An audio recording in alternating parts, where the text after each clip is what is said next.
علیکم ورحمۃ اللہ وبرکاتہ۔ حضرت مولانا عبداللہ شاہ مظہر صاحب دامت برکاتہ العالیہ،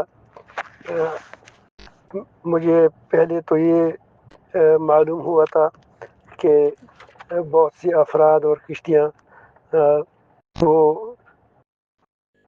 جمع ہو چکی ہیں حصار توڑنے کے لیے، اور الحمدللہ اس کی بھرپور حوصلہ افزائی اور مسلمانوں کو غیرت دلانے کی کوشش کی۔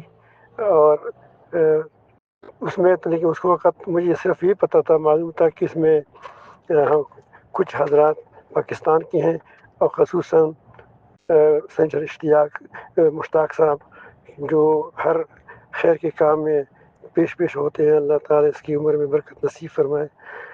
اور آپ کے بارے میں منڈی کپوت کے بارے میں معلوم ہوا تو اس کی بڑی خوشی ہوئی، کیونکہ مختلف ممالک سے جو بڑے حضرات ہیں وہ اس قافلے میں شریک ہیں۔ تو لیکن آپ کا پتہ مجھے نہیں تھا، آپ کا پتہ مجھے وہ آج کل صبح پتہ چلا یا کل بعد میں کہ آپ بھی وہاں ہیں۔ اس وقت بہت زیادہ خوشی ہوئی، کیونکہ یہ تو گویا ایسا ہے کہ میں ہی وہاں موجود ہوں، اس کے آپ کے ساتھ ہی ہوں۔ اللہ تعالیٰ جل جلالہ آپ سے خیر کے کاموں میں آپ کو اللہ تعالیٰ جل جلالہ توفیق عطا فرماتے ہیں کہ آپ سے خیر کے کام لے رہے ہیں، اور بلا کسی امتیاز جہاں بھی آپ کو حق نظر آئے اس میں کود پڑتے ہو۔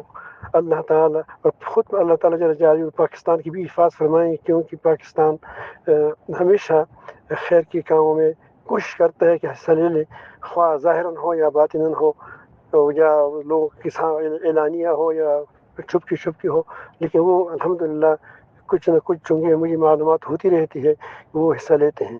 اللہ تعالیٰ جل جلالہ آپ کی قافلوں کا پوری قافلے کی حفاظت فرمائیں، اور اللہ رب العالمین جل جلالہ آپ کو اس کو بھرپور اجر دے دے۔ آپ کو اجر مل گیا، کیونکہ آپ نے ایک کوشش کی، محنت کی، لوگوں کو جمع کیا، اور حصار توڑنے کے لیے اپنی پوری کوشش کی، بلکہ اپنی زندگی کے داؤ پر لگا دیا۔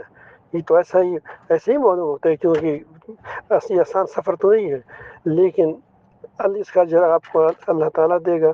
اللہ تعالیٰ آپ کا کام ہو چکا ہے، باقی اللہ تعالیٰ جل جلالہ آپ کو عافیت کے ساتھ رکھیں، سلامتی کے ساتھ رکھیں، اور آپ کی وجہ سے پوری امت میں بیداری پیدا فرما دیں۔ اللہ رب العالمین جل جلالہ آپ کو اپنے مقصد میں کامیاب فرمائیں۔ السلام علیکم ورحمۃ اللہ وبرکاتہ۔